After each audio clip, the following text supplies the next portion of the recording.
नमस्कार, मी कृपा Sapkal. News uncut मध्ये आपलं स्वागत. पाहूया टॉप 15 घडामोडी. चंद्राच्या दक्षिण ध्रुवावर चांद्रयान-3 उतरवून भारतीय अंतराळ संशोधन संस्थेने इस्रोने इतिहास रचलाय. कारण अशी कामगिरी करणारी इस्रो ही जगातील पहिली संस्था बनलीय. चांद्रयान-3च्या लक्षणीय यशानंतर इस्रोने आता चांद्रयान-4 वर पूर्ण लक्ष केंद्रित केलंय. इस्रोचे प्रमुख एस सोमनाथ यांनी या संदर्भात एक महत्त्वाची माहिती दिली आहे. अमेरिकेत नोव्हेंबरमध्ये राष्ट्राध्यक्ष निवडणूक होणार आहे. या निवडणुकीच्या आधी झालेल्या पहिल्या प्रेसिडेन्शियल डिबेटच्या निमित्ताने विद्यमान राष्ट्राध्यक्ष जो बायडन आणि माजी राष्ट्राध्यक्ष डोनाल्ड ट्रम्प आमने सामने आले. या नेत्यांमध्ये अर्थव्यवस्था, हवामान, गर्भपात, इस्रायल, युक्रेन, अफगाणिस्तानसह अनेक मुद्द्यांवरून जोरदार वादावादी झाली.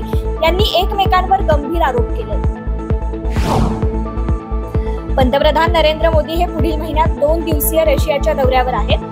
पंतप्रधान मोदी हे 8 आणि 9 जुलैला रशियाला भेट देणार आहेत. यावेळी ते रशियाचे राष्ट्राध्यक्ष व्लादिमीर पुतीन यांच्यासोबत द्विपक्षीय शिखर बैठक घेणार आहेत. या बैठकीत तेल, द्विपक्षीय संबंध, युक्रेन-रशिया युद्ध यासोबतच अनेक मुद्द्यांवर दोन्ही नेत्यांमध्ये चर्चा होऊ शकते.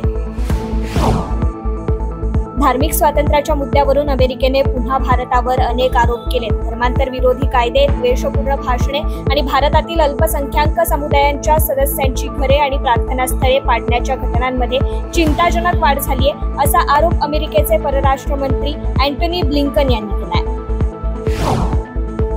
नेपाळमधील रौतहाट जिल्ह्यात आठवड्याभरापूर्वी मुसलमानांनी एका गावचे नाव इस्लाम नगर ठेवल्याने तणाव निर्माण झालाय. या नावाचा फलकही लावण्यात आलाय. या घटनेची माहिती मिळताच हिंदूंनी याचा निषेध करत नामफलक काढून टाकलाय.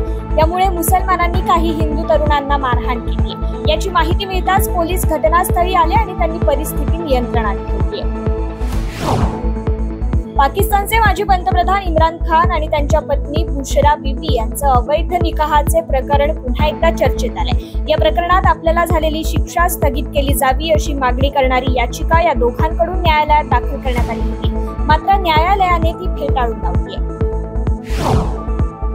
उत्तर कोरियाने पुन्हा एकदा मल्टिपल वॉरहेड क्षेपणास्त्राची यशस्वी चाचणी घेतली आहे. अनेक अण्वस्त्रे वाहून नेण्याची क्षमता असलेले हे क्षेपणास्त्र आहे.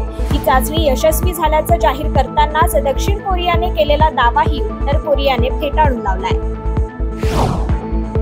आज सकाळी पेरूमध्ये 7.2 रिश्टर स्केल तीव्रतेचा भूकंप झाला. या भूकंपानंतर पेरूमध्ये किती जीवितहानी, मालमत्तेची हानी झाली याबाबत सरकारकडून कोणतीही अधिकृत माहिती अद्याप मिळाली नाहीये. मात्र त्सुनामीबाबत अलर्ट जारी करण्यात आलाय.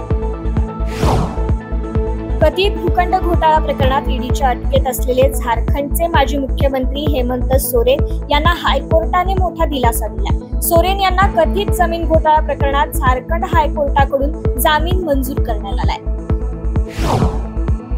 दिल्लीचे मुख्यमंत्री अरविंद केजरीवाल यांच्या अडचणी वाढल्यात. कारण मद्य धोरण घोटाळा प्रकरणात त्यांना राऊस एव्हेन्यू न्यायालयाने 3 दिवसांची सीबीआय कोठडी सुनावली. सोमवारी या प्रकरणात सीबीआयने त्यांची चौकशी केली होती. त्यानंतर त्यांना अटक झालीय. आता कोठडीत असताना अरविंद केजरीवाल यांना घरचं जेवण देण्यास आणि कितापठणास न्यायालयाने संमती दिली आहे. रिझर्व्ह बँक ऑफ इंडियाने आर्थिक अहवालात म्हटलंय की कोविड नंतर लोकांचे कर्ज वाढले आहेत. यासोबतच गेल्या 10 वर्षात बचतीचे प्रमाणही कमी झाले. आरबीआयने सांगितलंय की लोक कमी बचत करत आहेत आणि कर्ज घेत आहेत. त्यामुळे देशाच्या आर्थिक स्थैर्याला धोका निर्माण होऊ शकतो. अंतराळवीर सुनीता विल्यम्स आणि त्यांचे सहकारी बच विल्मोर अंतराळात अडकले आहेत. त्यांना अंतराळात घेऊन गेलेल्या स्टारलायनर बोईंगमध्ये तांत्रिक बिघाड झाल्याने त्यांच्या परतीच्या प्रवासात मोठी अडचण आली. त्यांना सुरक्षितपणे पृथ्वीवर आणण्यासाठी नासाचे शर्थीचे प्रयत्न सुरू आहेत. आता 6 जुलै रोजी त्यांना पृथ्वीवर आणलं जाईल असं नासाच्या सूत्रांकडून समजतंय. हजारो कोटींच्या दातृत्वामुळे कायम चर्चेत असलेला टाटा ग्रुप आता आणखी एका ऐतिहासिक निर्णयामुळे चर्चेत आलाय. आता त्यांच्या टाटा ग्रुपने कंपनीमध्ये आरक्षण लागू करण्याचा निर्णय घेतलाय. जमशेदपूर इथल्या टाटा स्टील कंपनीमध्ये काही समुदायांना नोकऱ्यात आरक्षण देण्याचा निर्णय घेण्यात आला होता.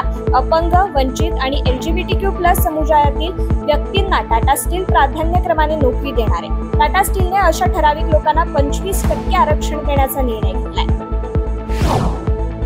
किरण पहल ही 400 मीटर धावण्याच्या स्पर्धेत भारताची सर्वात वेगवान महिलांपैकी एक ठरली आहे। पंचकुला येथे झालेल्या स्पर्धेत तिने 400 मीटर धावण्याची स्पर्धा 50.92 सेकंदात पूर्ण केली। किरण भारताची दुसऱ्या क्रमांकाची धावपटू ठरली आहे आणि या कामगिरीमुळे किरण ही पॅरिस ऑलिम्पिक स्पर्धेसाठी पात्र झाली आहे।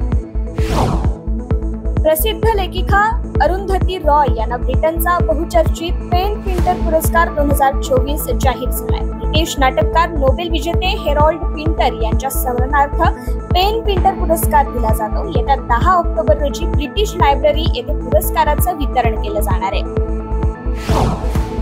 टॉप 15 मध्ये आज इथे थांबूयात। पाहत रहा न्यूज अनकट। धन्यवाद।